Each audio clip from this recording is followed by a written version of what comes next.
Hello, everyone. My name is Mirna, and on behalf of the Mindalia TV team, we want to welcome you to Mindalia live streaming, where thousands of people around the world gather to see the lectures and interviews organized by Mindalia TV. Today, with us, Angel Rebo, CEO, consultant, TV host, international public speaker, and president of the Wisdom for Kids Foundation, is going to be interviewing Tommy Hawksblood. He is a writer, lecturer, and most important, UFO researcher. He is a speaker on spiritual truth. Before starting with them, we want to remind you that Mindalia is a nonprofit organization. Our mission is to share information that can help raise the level of consciousness around the world, and you can help us. How? Subscribing to our channel, leaving us a positive comment down the video, or sharing it with someone that you know that is going to benefit from the content that we're going to be discussing here today. Also, while we are live streaming, like right now, we have the active chat is this window that we have here. Through there you can interact with us, ask your questions. At the end of the interview, it'll be kindly answered by Tommy. We just please ask you to follow the format, the word question in caps, and the actual question that you have for us. Last but not least, Mindalia broadcast every weekday in Portuguese through Mindalia Televisão, English through Mindalia TV English, and Spanish through Mindalia Televisión.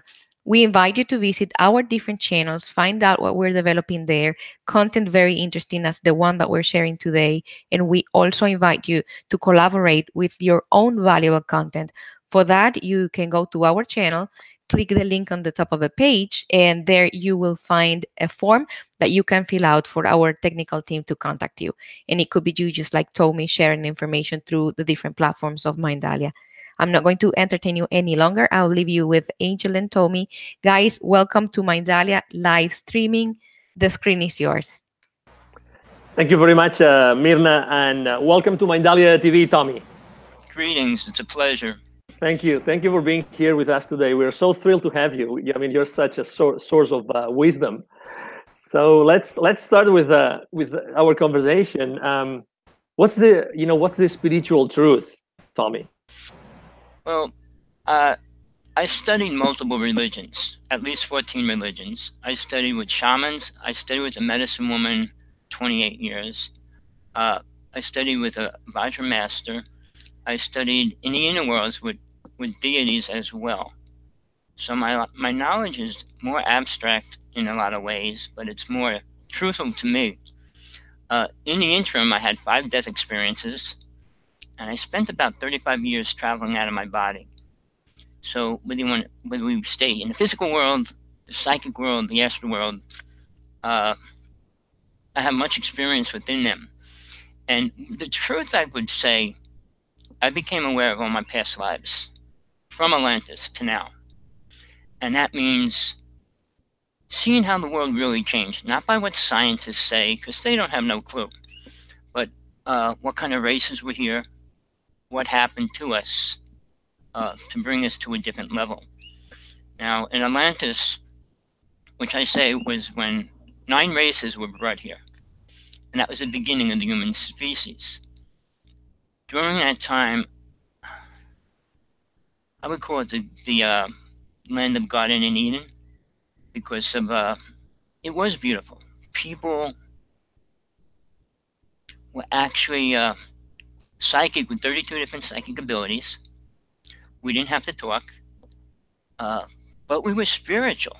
And I don't think that word exists anymore today because of what's happening to the world, the way people act, and what we do in life. Most people say, well, the mission in life is to save people. Save them from what? If you're going to give people lives to live by, that's not saving them. So, I mean, we can go into the UFO thing a little bit later, and why aliens are here. But it's not a good thing. And it's not like everybody's going to say, well, the aliens, most people think that the aliens are going to come and help us. But that's not the truth.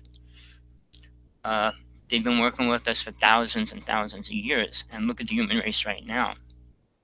We're no better than we have been 20,000 years ago.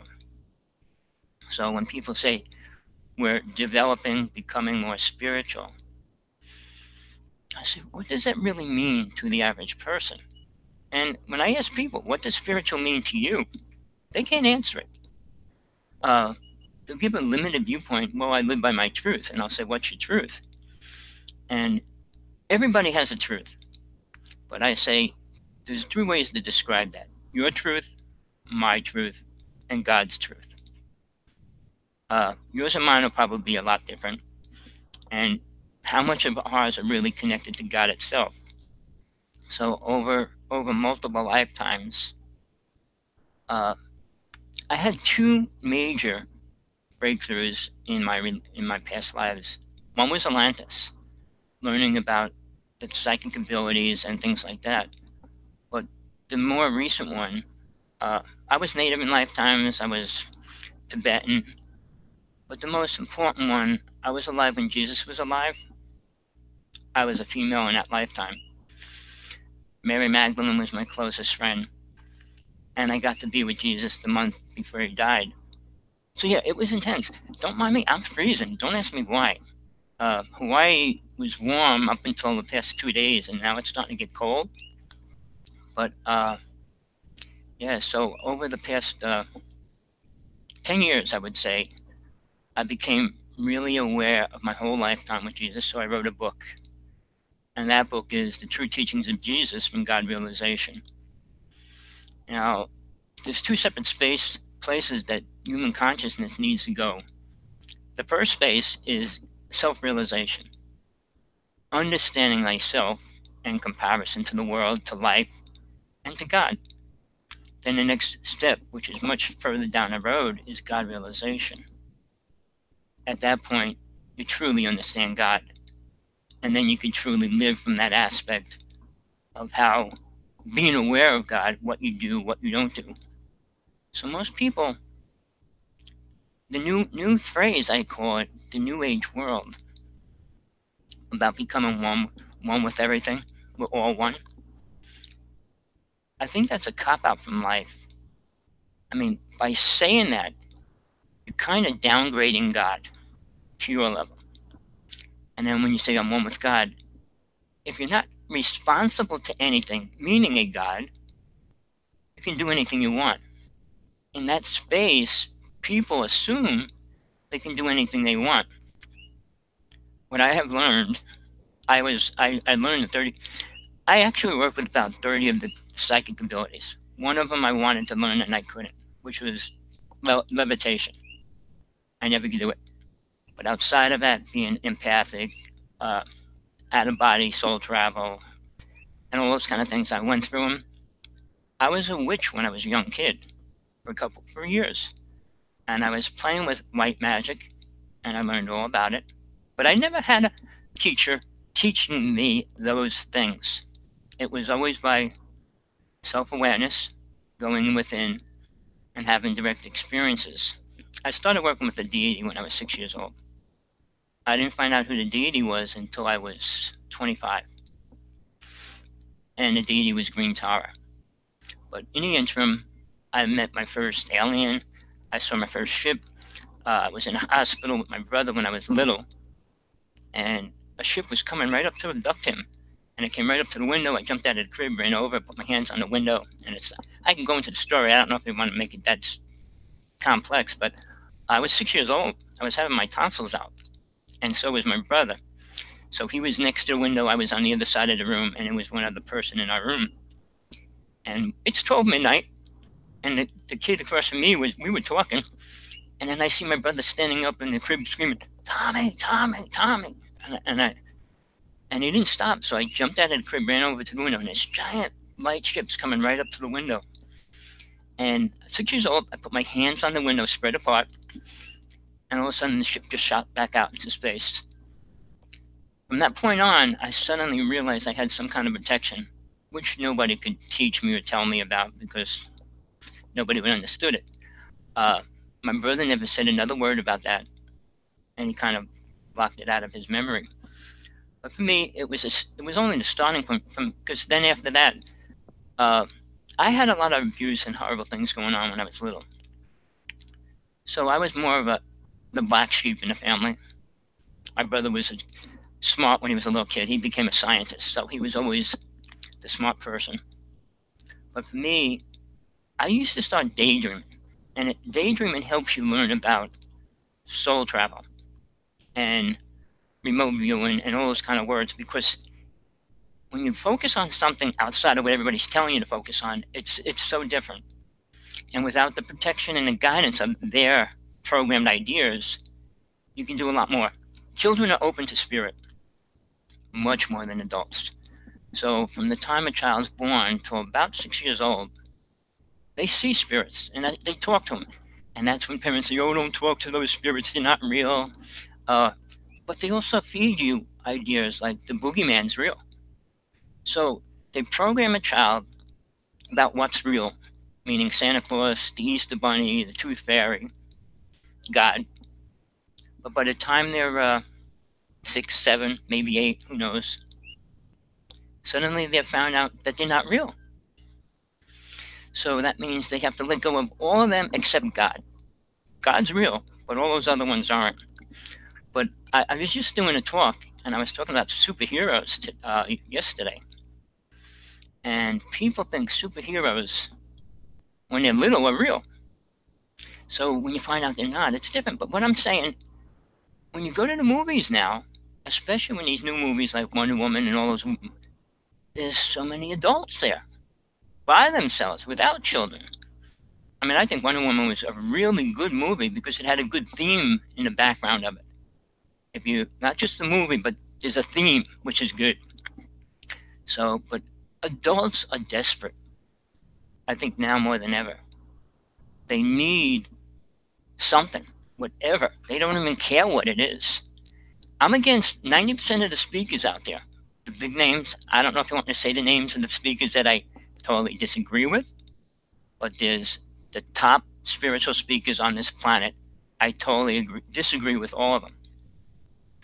If you go on a computer and type 5 most spiritual people, you'll see the 5 names. Excuse me. Let me interrupt you. What is that thing that you are not in agreement with? What do you think is like the blind spot? God. Nobody talks about God. The priests, ministers, rabbis, they'll say Jesus. Jesus never claimed to be God, and I can get into that. But as far as God itself, the only thing they'll say about God is loving us, caring for us, protecting us. And I'll say, how do you relate that to reality? In your life, you go through pain, suffering, you can see your children die, you can see your husband, everybody, you get sick. What is God protecting you from? And why do you think it's loving you? Mankind has created this image that God has to love them. As long as I don't do anything bad, God loves me. Well, when you see a tsunami hit a whole island or a state or a country, and hundreds and thousands of people die, was God mad at them? They did something bad that day or something? So the concept that the human race has perceived, and it was after Atlantis went down, when certain alien races came here to program us, we became killers. As of 20,000 years ago, we weren't. But after that, we have been, and we still are.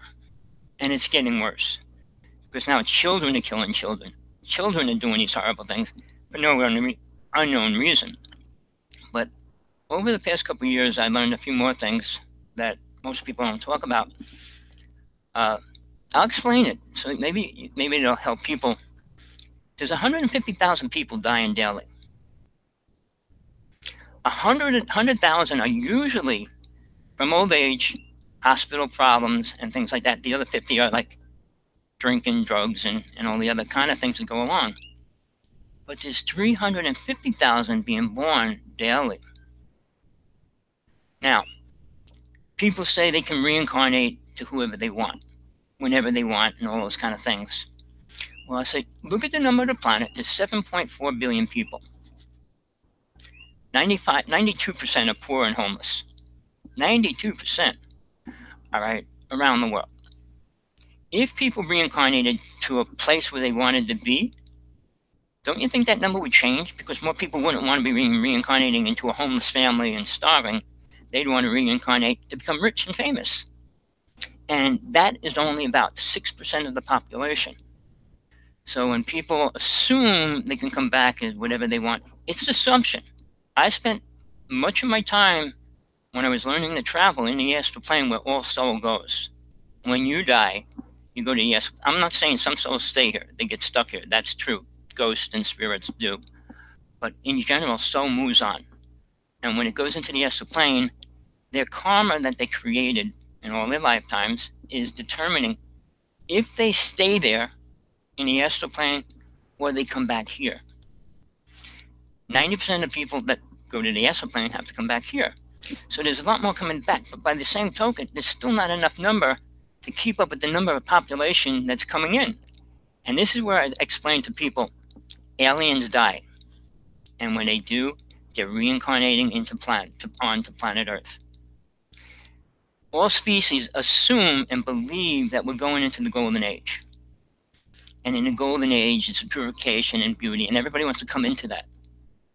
Not that we're working hard to get there, because mankind is not. But when aliens die and reincarnate, they come into the physical world. That would make up for the difference of the overflow of all these extra souls coming in to the amount of people that are dying and leaving. But I don't hear anybody talking about that. Nobody wants to deal. I don't know how many people I experienced 5 death times.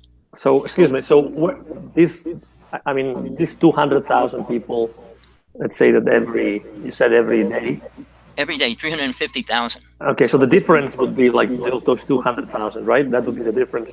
It's so 2/3. Where do those 200,000 like souls or come from, according to your opinion? Okay, there's multiple realms with multiple worlds with different alien races.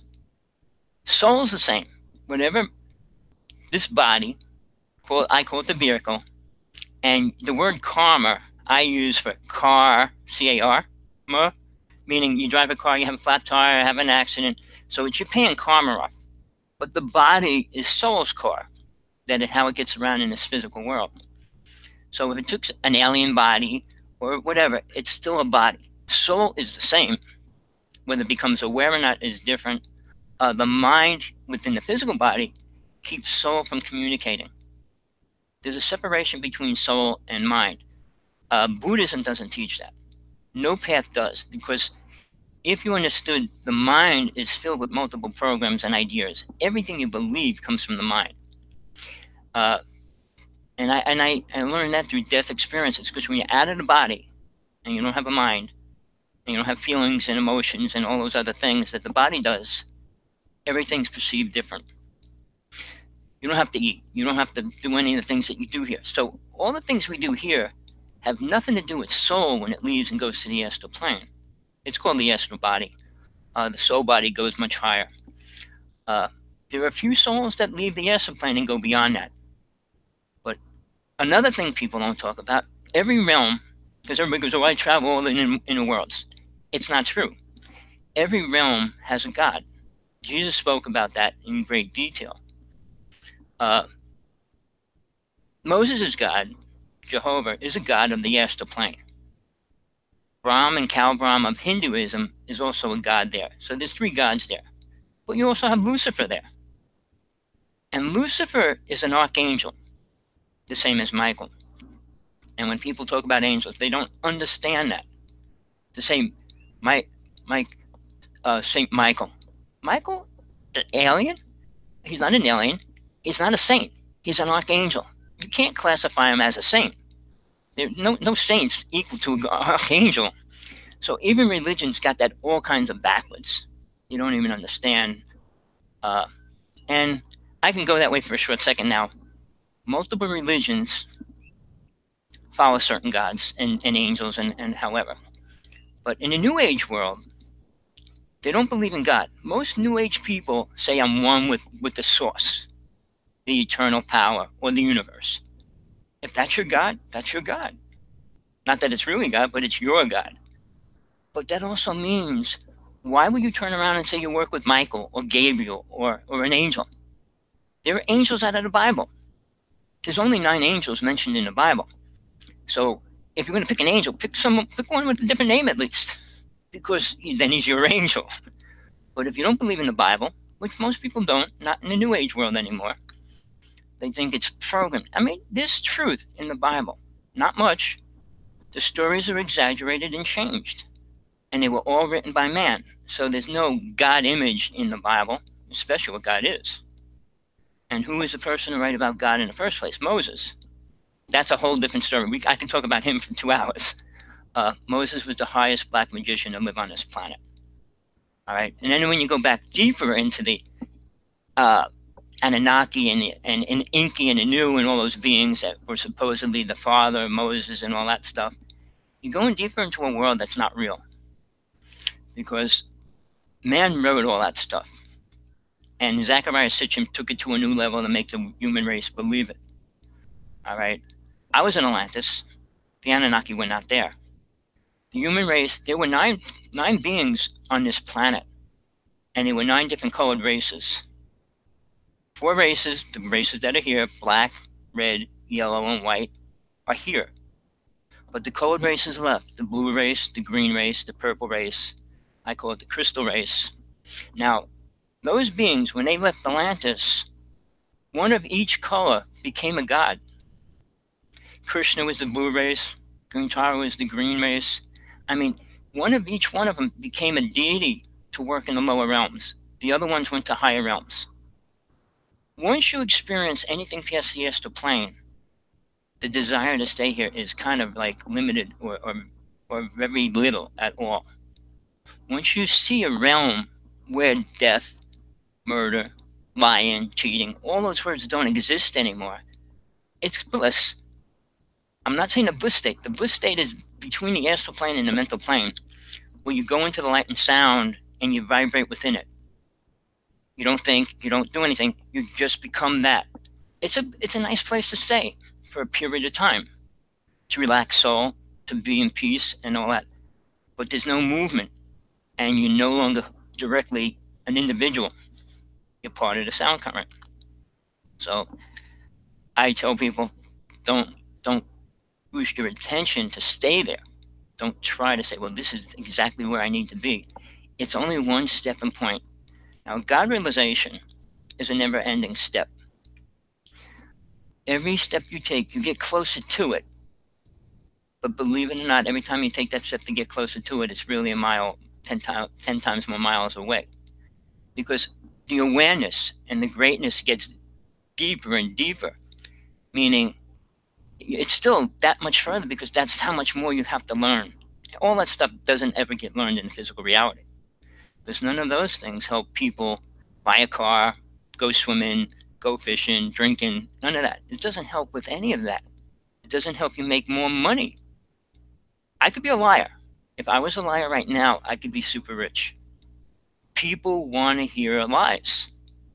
And my phrase on that, people will pay for a lie. They will not pay for the truth. When people go to a psychic and give them money, they want to hear good things. They don't care. I don't care if they're real or not really. They just want to hear good things.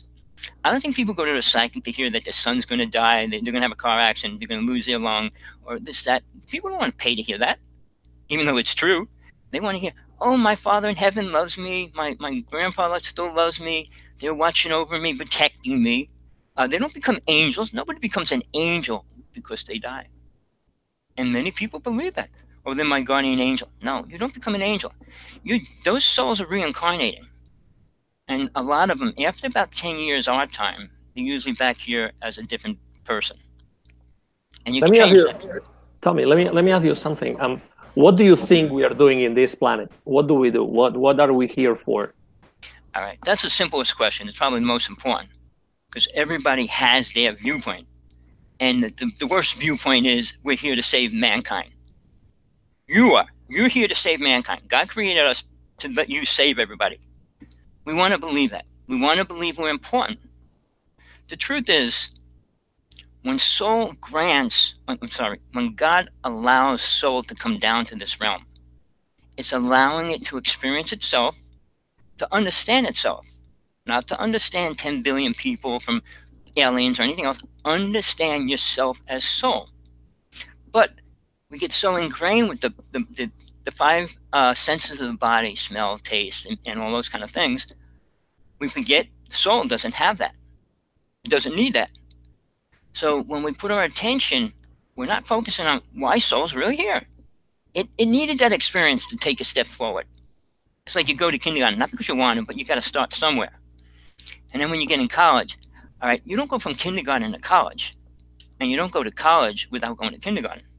So it's like this giant step. When soul comes here, it's learning its abilities, but we don't use them. The psychic abilities were taken away after Atlantis went down.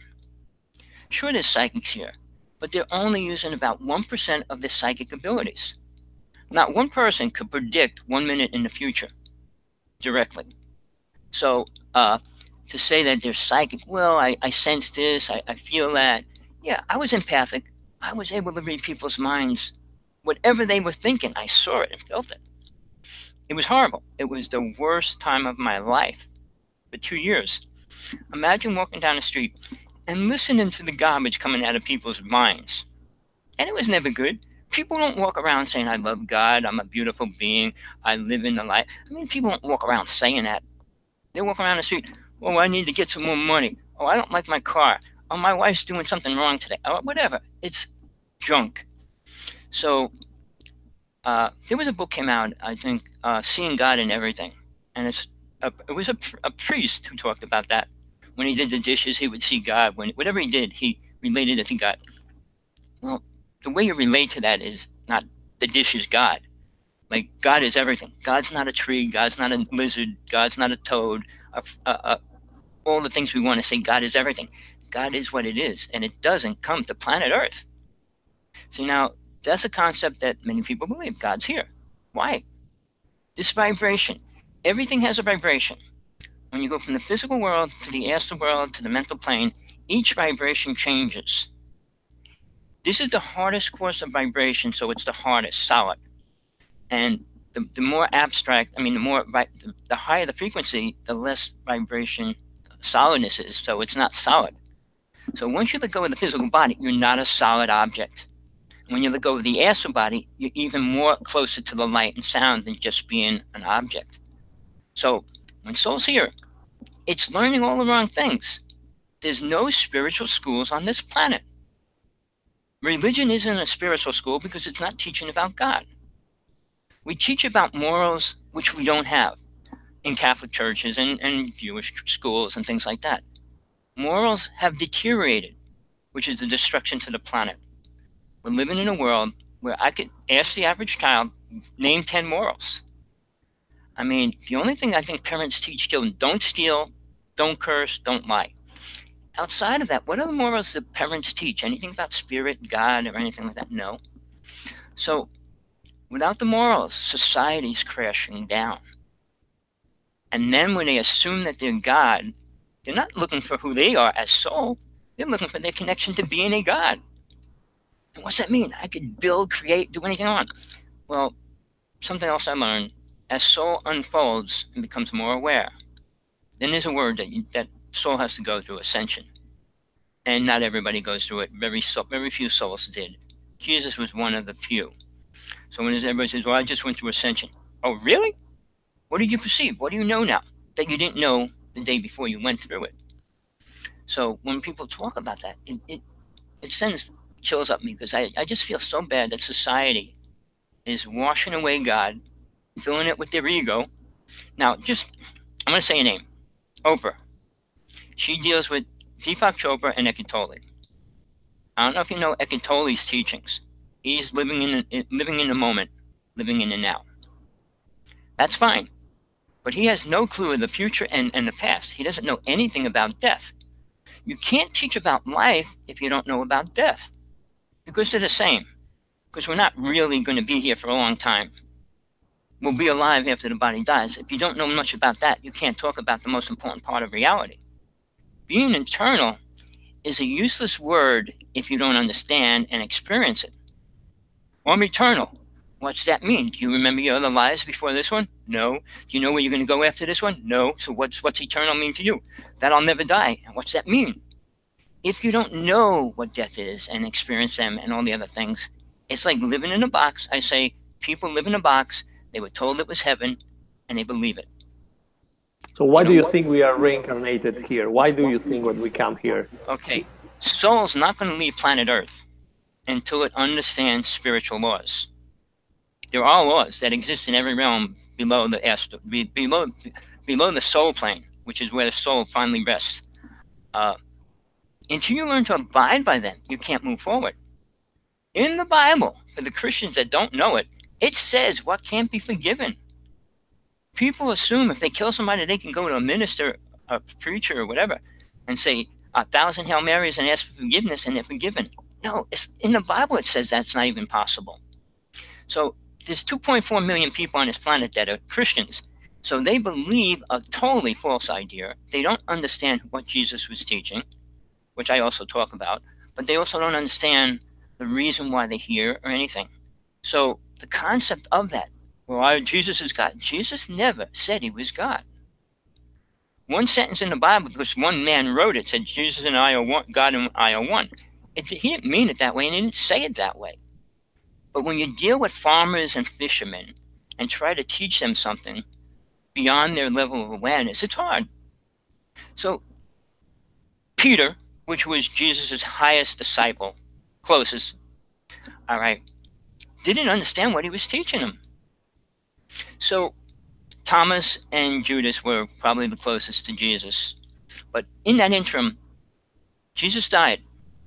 Peter had no clue. He didn't know what to do. It was Mary Magdalene that had to teach him.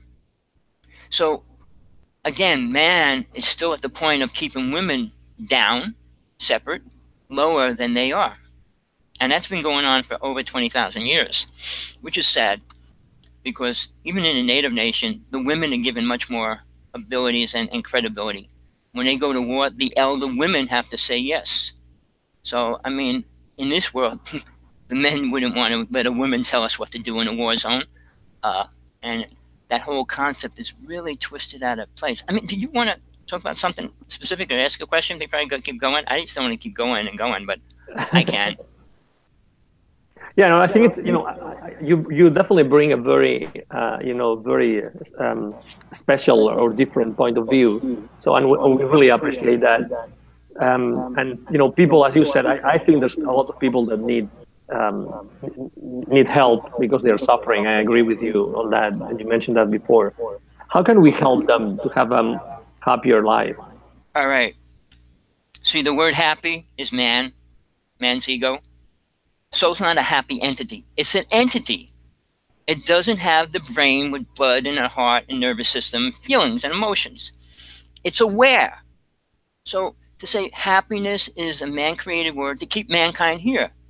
Lucifer makes people happy by giving them what they want. I want to be famous. Now, there's a thing on the internet. Bob Dylan goes, "I sold my soul to the devil." And he says it straight out. And he said after he did that, every song he ever wrote became gold, which is true. And he says, I'm not the only rock star that did that. I'm just saying how real or not it is, but even if you put that in your consciousness, it affects you in a lot of ways.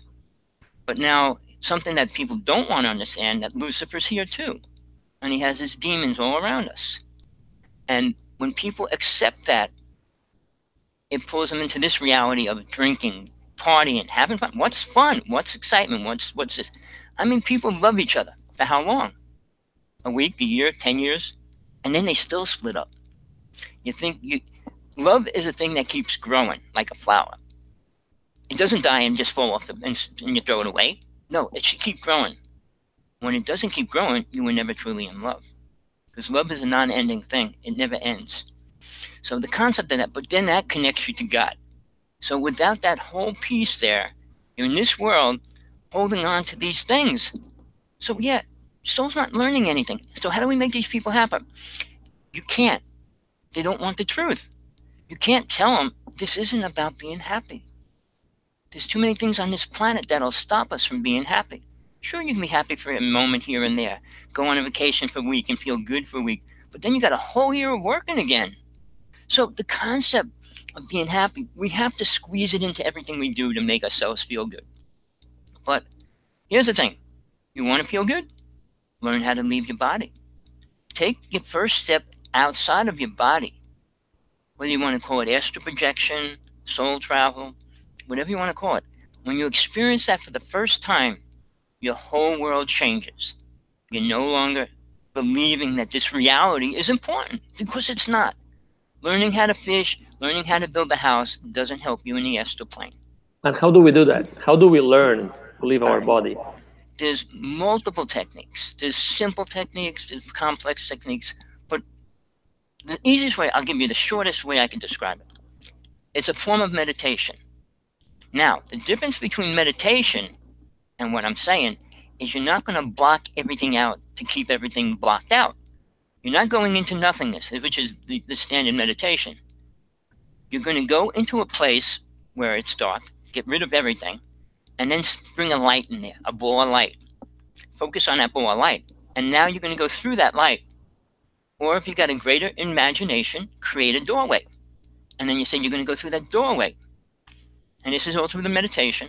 When you see the light, walk to it. Oh, I can't move it. Well, let it come to you. However you work with, I mean, it takes practice. You just can't do it all in one shot. But if you're a little bit creative, you create a doorway. And now this is awareness, but it has to be part of who you are. First off, you have to have some kind of faith in a God, a real God. Because if you go through that doorway and you have no God, Lucifer's there, demons are there, aliens are there. So you're stepping into a world that you have no protection from. Now, if you're aware of spirit and God, you know you're protected, and you know it only wants to bring you forward. So with that being said, if you have a true sense inside your heart that there's a God, and you go into the space and you see that gold light and you walk through that, you'll meet your angels when you step through it. Every being has souls, two angels or three around them. I wouldn't want that job, but they are. They're there. So when you go through that doorway, they'll start teaching you about this astral plane, not planet Earth. Angels like Muhammad met Gabriel and he learned about planet Earth. No, angels don't teach about planet Earth. So, but when you go through that, these angels will start taking you on step by step of things that'll help you unfold spiritually to a point where you understand the astral plane and start learning about what you're going to do when you get there. You only have 125 years to get to that space. I mean, if you're 80, you might not ever make it. If you're 50, you still got a chance. If you're 20, you got a lot of time to really keep creating and working on it. But if you're more focused on going swimming, going out partying at nighttime, and jumping off a cliff and having fun, and think that's what reality is, it is for this lifetime. And then when you reincarnate, that karma that you created, you all have karma when you come here. So when you're leaving, you're taking more karma with you. And when you go to the next plane, that karma says what you're going to be in your next life. You don't pick it. Oh, I want to be a doctor next lifetime. Or I want to be a rock star. No, it doesn't happen. Everybody be a rock star probably. 90% of people would come back as a rock singer or just a singer. But you don't get that chance. Some people that are aware of spirit, God, trying to live a balanced life, trying not to go either way, become super rich and all these other words, can stay in the astral plane. They don't need that baggage no more. But here's the 5 words that I was taught that keep us here. Lust, greed, anger, vanity, and attachment. Attachment being the worst because most people are attached to their family. Even in the Bible, Jesus was talking to his disciples. He said, leave your wife, leave your husbands, leave your children for a reason. But I'm not going to get into that. But it's a matter of being aware, all right, and allowing this to come through to what you're trying to experience. So when you leave your body, these angels will take you to realms and dimensions and show you what's going to happen beyond this world. And it's not about building a house and sitting there playing with your cat, throwing a ball around and things like that. When you start using your abilities that we do have, you're much greater. But see, they were taken away after Atlantis went down because mankind learned how to kill. And the second thing becomes money. That's the only thing that matters to man in general. And the money thing is women as well, sorry. But the money part, every speaker, well, you should always have money. Even that richest religious speaker who says he always brings money into his preaching, and he always has like 20,000 people there listening to him. He makes $10,000 a year. The church makes $10,000 a year. But he says, money we all have to have money. We have to, yeah, we do. But then again, we don't. We live without money. We created a money system that we had to live within. Everything we create takes us further and further away from who we are. Just to show you for an example, in Atlantis, we could levitate things, we could move things, we could read things. We didn't have to eat, all right? When you're of light, you can live on light. Now, the Aryans here in this lifetime, people can live on light for a year without eating. In this physical world, people can. They don't get super heavy. They don't put on weight, obviously, but they can live on light. I mean, you have to drink water. The body's 67% water, and you need to keep that water level right. But as far as food, you don't need a steak dinner today and hot dogs later and pizza tomorrow. That's man's creation. And the amount we eat is, I'm not saying I'm control of eating. I love eating. But as far as what we don't have to eat much at all. And we don't have to kill anything. Atlantis didn't kill anything. All right? And that became twisted because aliens eat humans as well. So why would they come here? For food, not to make us more spiritual. People don't want to go there. Oh, the alien's going to help us. Help us what? Find God? They were with us for 20,000 years. They didn't teach us anything about God. We still don't know much about God. So they're going to come out all of a sudden and teach us about God? Well, I don't want to know about God. I want to know, what do you want to know? What do you think is important to learn in lifetime? And that's the concept that's separate from soul and mind. Mind is fed when you're little. You need to be a doctor. You need to buy a house. You need to have a family. Even those foundations, you don't need children to become spiritual. You don't need to be married to be spiritual. You just need to learn how to become aware. And that's not easy. When you start doing your meditation and these angels start taking you out, they'll show you things. They'll show you your past lives as well. And they'll help you get more up to par what you went through, why you're who you are what you are. And I hate to go this way, but even the idea whether you're gay or not and why you're a male or a female and you don't want to be, realize in multiple lifetimes, you usually stay one, but you do change once in a while. You'll probably be a man more so if you're a man now, or a woman more so if you're a woman. But you do take the body's not what soul is, so we can take either one. So when you come into this world... Excuse me. It's just fascinating everything that you are saying. Let me stop a little bit because we have some questions that we would like to ask. I would like you to answer for our audience. So before we go to that part of our conversation, would you mind sharing with the audience of Mindalia TV, how can we find you? Where can we find you online? How can we contact you, Tommy? It's real simple. I have 4 books out right now.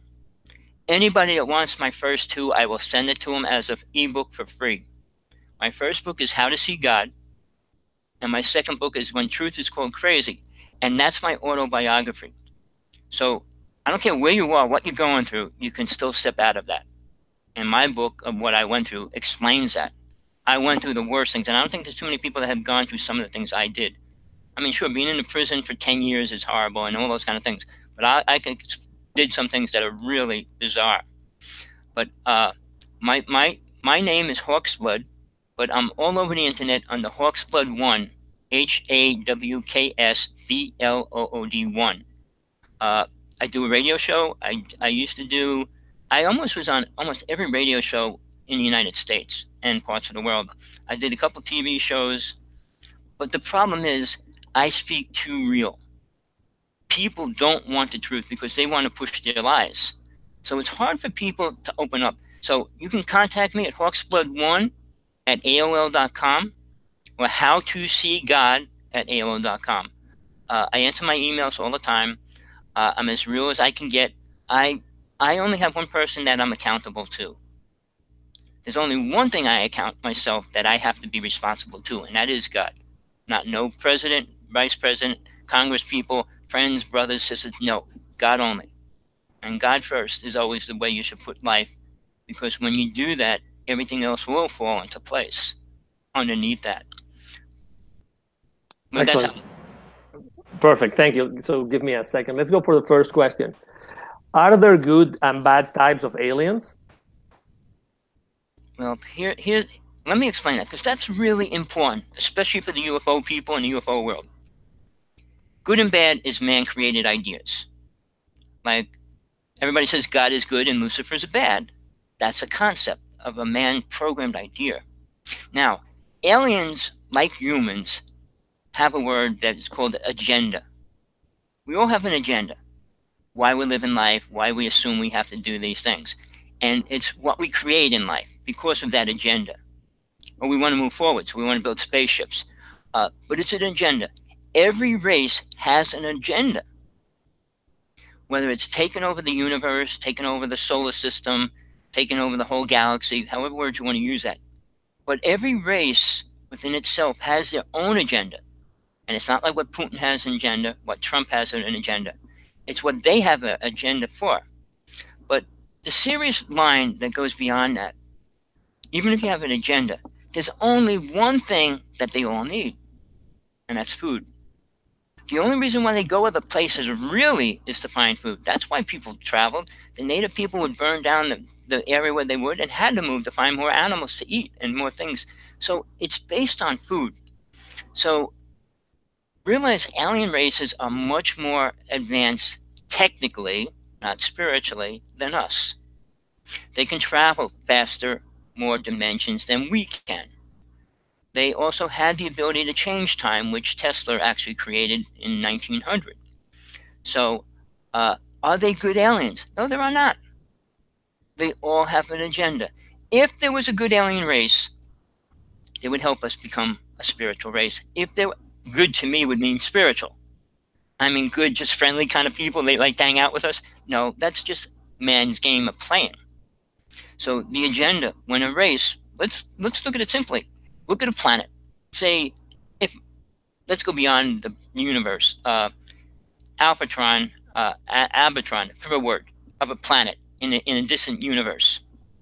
And they got a ship. And they say, okay, let's put some people on a ship and send them to Earth. Who are they going to pick to put on that ship? The lovers, the drunks, the rich people. Who are they going to put on that ship? The people that they have programmed to do what they want them to do. Why they want to come to planet Earth in the first place. The agenda aligns the people that they're going to put on a ship. Not like Christopher Columbus. He took all the prisoners and put them on a boat and came to the United States. So they're not going to build a ship unless you remember Superman when they put the bad guys in that triangle and sent them out into space. What do? If you're going to build a ship to find information, you're going to build a ship and put good people that you trust and can control on that ship. You're not going to put renegades so that when they get to planet Earth, they're all going to leave your planet and be part of our planet. So people don't even rationalize that to the most simplest term, agenda. Everything has an agenda for life. All right, some people have an agenda for death. Like, I won't get into that. That's just sad.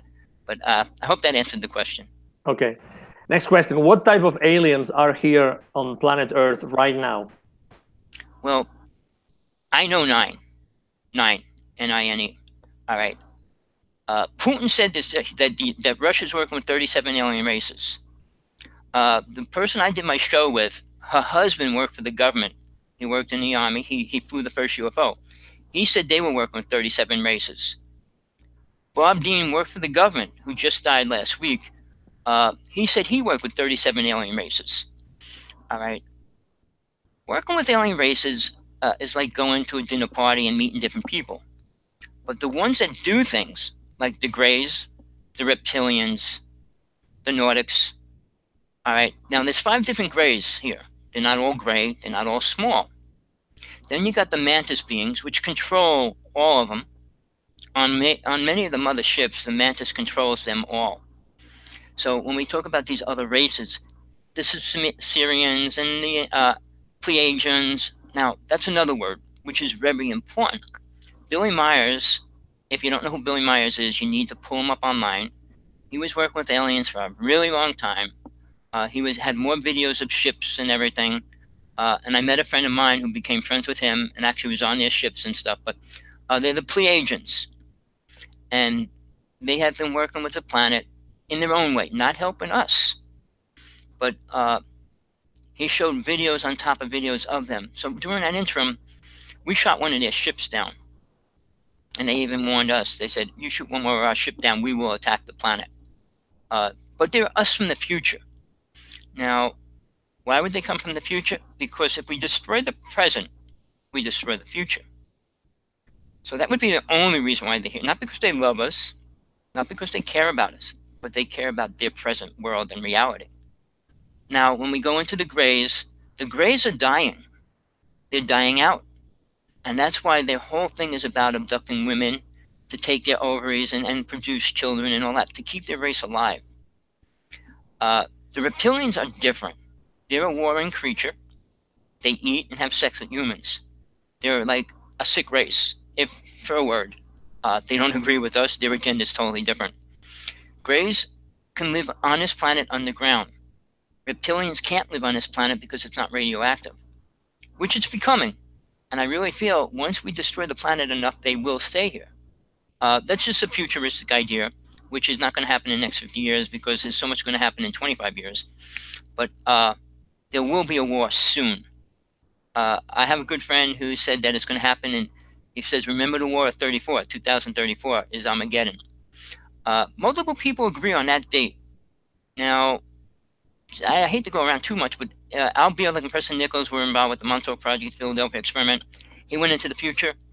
Well, he also died last year, or the year before, but he said in 2034, 36, the world will be 0.25% of the population that's here now. The cities will be floating, and most of them will be run by robots. And I see that happening. We're ignorant to the fact. I mean, if you watch the movies, they explain robots are not the best thing for us to do and work on. And what's going to happen with that? I mean, right now they're making the robots that vacuum your floors. They have robots that answer the door and the phone and all that too. But in corporations, if you had a company and you bought 1,000 robots to do the work of about 1,000 people, you don't have to pay those robots no more. Plus, you can keep them working 24 hours. They're not going to stop and say, I want a lunch break. They're not going to stop and say. So it's destroying reality, and we're allowing it to happen. So yeah, it's a critical thing. But again, it's our choice to follow it. And if we don't have a God, we follow man's God, which is ego. I'll leave it at that. Okay, thank you. Do we share physical space with beings in different dimensions? Well, that we do. All right. And I can prove that. We filmed all kinds of creatures, entities, orbs. We even came close to an invisible dragon, which sounds totally bizarre, but we actually felt the wings, the air from the wings, because it was going shoo, shoo, shoo, shoo, like that, and then it was screeching like you would assume a dragon would, and it was over us, and then it crashed on the ground, and all these rocks came tumbling down. The next morning we went there, we actually got its footprint. It was invisible. We tried taking pictures the whole time, but we got its footprint. So we actually got the footprint of it, so it was real in reality at one dimension. Dimensional beings are demons, souls, spirits, ghosts. They're all different dimensions, and they all live around us. Something that's even more important, which is sad, the elementals, the air spirits, water spirits, the gnomes and nymphs, salamanders, all those kind of beings, they're all leaving. They got no place to live. They can't live in peace, so they're leaving planet Earth. So we're destroying the planet that way. We're destroying the whales and dolphins, which also keep the vibration of the planet together. So yeah, that all fits together, and it's all important what we're destroying. Excellent. We've reached the end of our conversation today, Tommy. It's been really fascinating to learn so much and to hear so much.